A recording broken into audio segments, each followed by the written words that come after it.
Hi, Rich Karuba for bowlingball.com. Let's talk about how to choose a bowling ball surface and a layout for the USBC red pattern. Now, we have an article already posted on Bowlversity section here at bowlingball.com about how to understand the red pattern and what it is. And typically, to recap that, would be it's simply the house condition. And in most cases around the country, you're going to see a very high pace of scoring, a very forgivable shot-making condition where you can miss closer to the center of the lane, your ball skids, or miss your target, your intended target, that is, closer to the edge of the lane, the ball will respond and get back to the pocket. So they're more forgiving, it's a higher pace of scoring.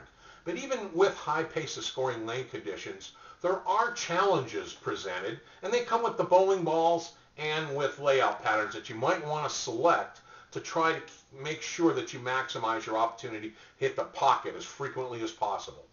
So one of the things that you can do when it comes to bowling balls is to select a surface that's not too aggressive, or a surface that's so smooth and fine that the ball will skid so far that it will miss the break point and not get to the pocket if you miss your intended target toward the edge of the lane.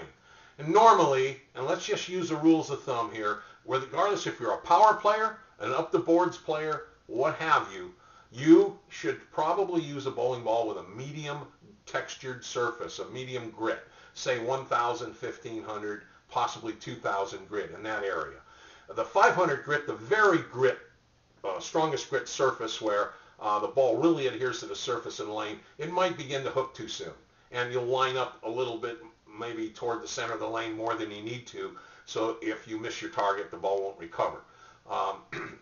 But however, if you use a medium grit texture surface, the ball will get into a good roll in the mid lane, and it'll have a smooth, controllable back-end reaction. And that's really what you're looking for, is nothing to jump out of the pattern. We see way too many bowlers like to get balls to skid and then hook real abruptly. On the house conditions, that's typically not the best setup with a bowling ball surface and layout pattern. And speaking about layout patterns, you might want to get a pattern that also matches what you're trying to accomplish with the cover stock or the texture of the surface preparation of the bowling ball. And that is a ball that is a medium controllable arc motion down the lane. So the ball does not get out of the pattern created by the laneman and helps you steer your ball down the lane to the pocket. We recommend you don't want maybe a 3 or 4 inch layout where the pin from the positive axis point is 3 to 4 inches. That's typically your strongest pattern and promotes the longer skid and the more decisive hook action. You might look 1 to 2 inches or 5 to 6 inches where your pin distance from the positive axis point. And you've got to check with your pro shop operator on this and make sure you do your research with the pro shops or whoever drills your bowling balls to make sure you select just the right drilling pattern. There's many. And why? Because you all deliver the ball differently, don't you? Some of you have a very powerful release with low axis tilt. Some of you have a more conventional release with not as much axis tilt. You have different ball speeds, a different rev rate. So your hand action is different.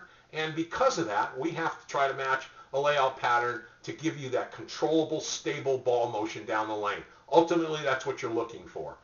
You might want to make sure that the mass bias marker is in a position that creates a very stable and controlled roll. You won't go wrong with a very stable, even, smooth, controllable ball motion on the red pattern. And basically, you experiment with it. If you need to find a different layout pattern that's a little stronger or even a little milder reaction based on the way you release the ball, and that's what you need to do. Take some responsibility. Don't be lazy and expect everyone to give you the answers. We know you don't do that. We want you to pick the right bowling ball, get the cover stock prepared properly, get the right layout pattern that works best for you, and you'll get the maximized opportunities to score on the red pattern house condition. We hope some of that information helps you. Take some time to check our site out. We've got some great products available. You follow our simple and easy online order instructions, and if you find something you wish to purchase, remember, our store is always open. And as always, we thank you for visiting bowlingball.com.